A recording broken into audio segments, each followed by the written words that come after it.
Бул жуманын жаңылыгы соттук териштирүүлөрдүн тегерегинде өттү. Дүйшөмбү күнү Мухаммедкалый Абылгазиев Тбилиси шаарында өткөн ачык өкмөт демилгесинин 5-саммитине катышты.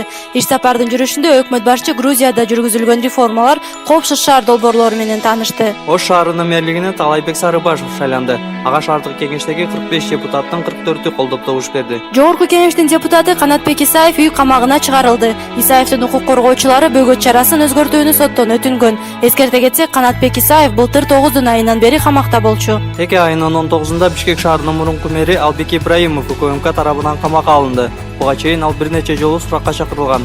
Эртеси күнү бул тууралуу экс-президент Алмазбек Атамбаев үн катып, Албек Ибраимовго карата тергөө калыс болоруна ишенбейм деп билдирди. Испанияда кыздар арасында өткөн эл аралык күрөштө Алтынай Тыныбекова алтын медалга ээ болду. Мелдешке Орусия, Белоруссия, АКШ, Канада, Казакстан сыяктуу мамлекеттер катышкан.